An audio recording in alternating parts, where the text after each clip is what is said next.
Hey, what's up guys? Welcome to another Mitsubishi Montero channel video. In this video, I just want to make this video quick for you guys because we're going to replace the O2 sensor, this O2 sensor on the blue Montero. It's got a check engine light on, it's got a P0157, which means that it's the bank 2 sensor 2 O2 sensor not generating enough voltage. So the computer's detecting low voltage on that sensor.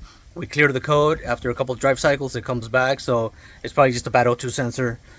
It probably has the original one. It's bound to happen. It's not a big deal, really. So this right there just got washed.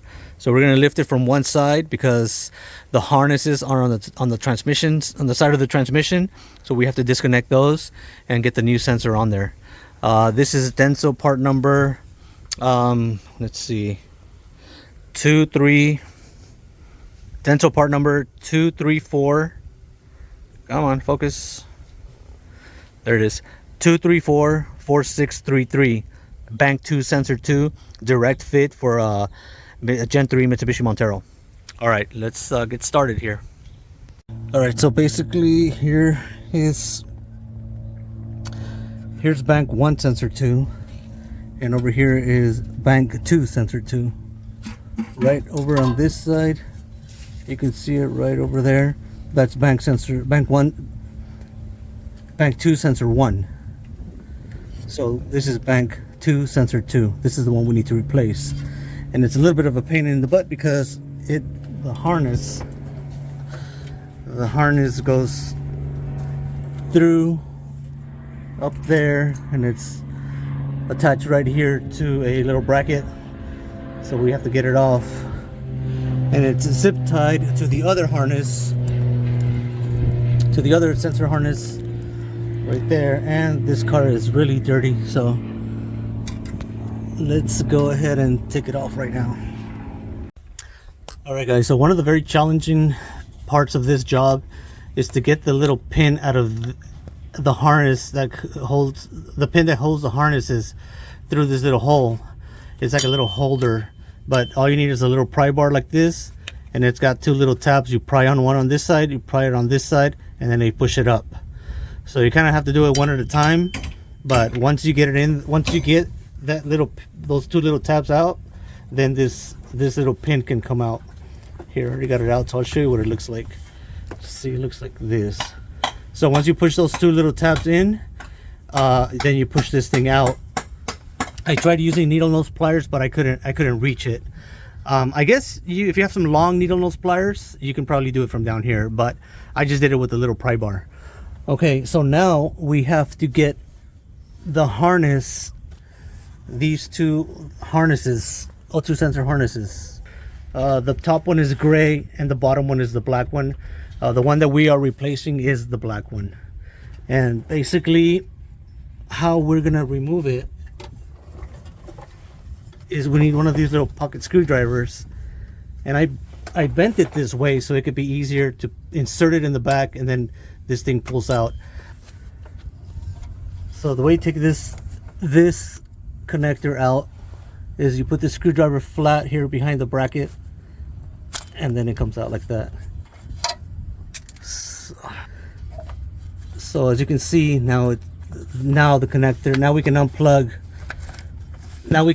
the sensor and remove it. I mean, unplug the connector and remove the sensor. So now we need the tool to remove the sensor from here.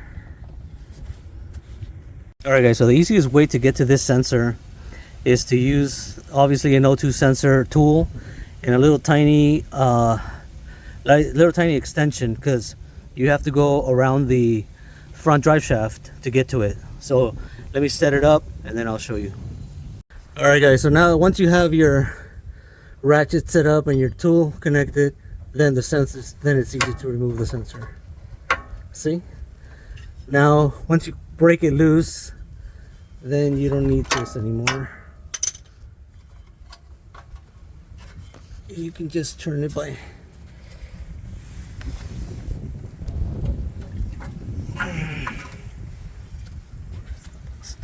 on this thing.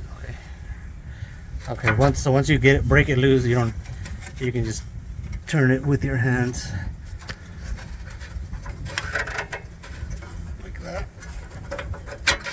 tool off, and then the sensor, let the harness hang so it won't be twisting up on you, and then the sensor will come out. There it is. One bad O2 sensor right there.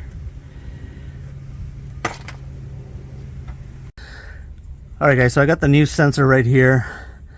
Remember to use anti-seize on the threads right there.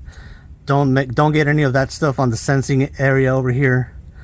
So let's go ahead and put it back on and go from there.